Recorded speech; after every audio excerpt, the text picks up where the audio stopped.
Okay, this is just a quick look at the color checker passport photo and color Munki bundle.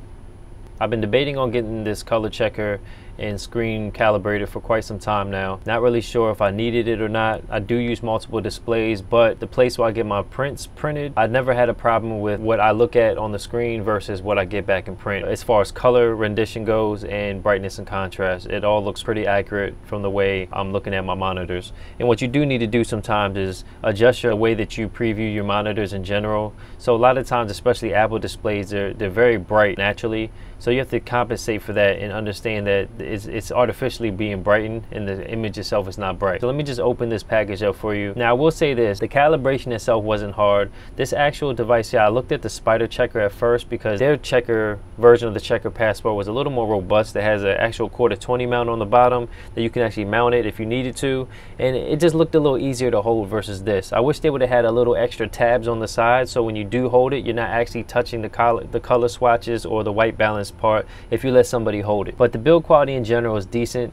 It's small form factor, it's rugged plastic for the most part, and it's decent. It's good size to throw in your pocket. For some reason mine doesn't have a lanyard. It's just, I see the lanyard hole, but it didn't actually come with that neck strap. Now if you look at here, I don't know what this is made of. It's some kind of paper material, but it's not normal paper. I don't even know how to explain it. The only thing I can say is just keep your fingers away from it to avoid damage or oils from your fingers that come from the color swatches. One thing I will say is shooting with Canon, I made my own color profile. One thing coming from Nikon to Canon is I think that the reds are a little oversaturated where they look like they're glowing. So I made my own on DPP. It comes with Canon software. What I did is I upped the greens and the blues slightly and I took down the reds a little bit so they weren't glowing. And I made my own profile. Now with that being said, if I do short shoots, I like to edit color-wise in DPP first and I take it to Photoshop if I'm doing small work or I'm not doing a whole bunch of shots at one time. From that point, I usually think Adobe color space looks very dull to me in comparison. I only use it for exposure adjustments and that's it, because I pretty much shoot in camera how I want it to look in general. My looks from the camera is exactly how it looks after post, except the post is just a little tightened up and it looks a little more polished, but in general it looks the same. Now with these Sony cameras, I find that the colors using Adobe standard looks more vibrant than when I use a profile made with this color checker passport. When you look at the image back and forth, it definitely tell that the blues get darker and that the reds are more red. The skin saturation, anywhere in the mid-tones like that, they look a lot more dull.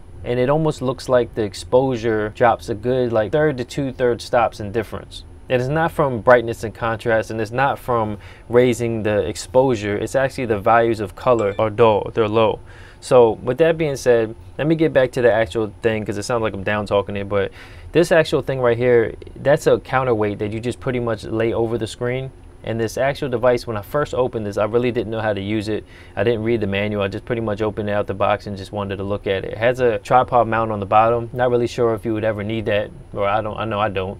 This piece right here actually pops up and it slings and hangs over the monitors and you calibrate. What you want to do is basically make the profile for the monitors, then go ahead and put the color Munki display. You put that somewhat near the monitors in the neutral space, and what that does is you can set up in the program or the app where you set it up where it actually checks for the actual ambient light, and you can do it where, you know, every 5 minutes or so you can manually recheck it. So as you're turning on different lights in the room, you can have it kind of adjusted to the light glaring off the screen even and stuff like that. I will say I use 2 Apple Cinema displays and then I use a different brand third display. The Apple displays I know is a little shifted. One looks like it has a little more saturation slightly because my wallpaper is gray.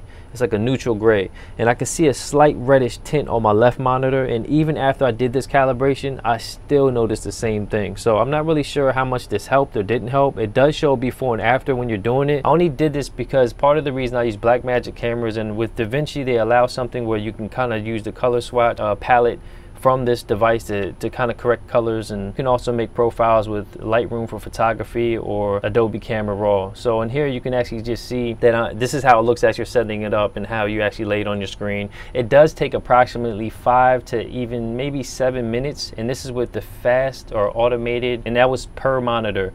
So keep that in mind.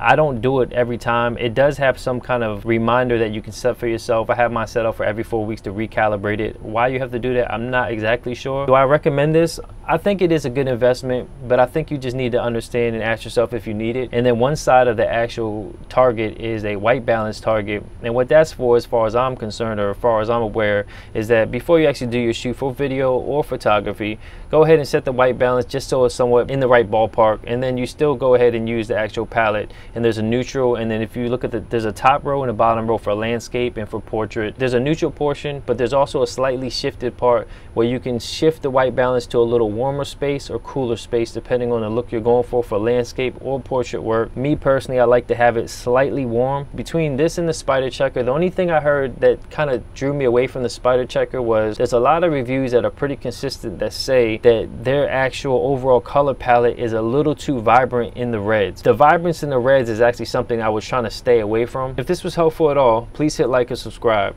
Or if you have any questions, leave a comment below. For anyone wondering where you can purchase any of these items, click the description below or visit www.howtoandreviews.com. Until next time.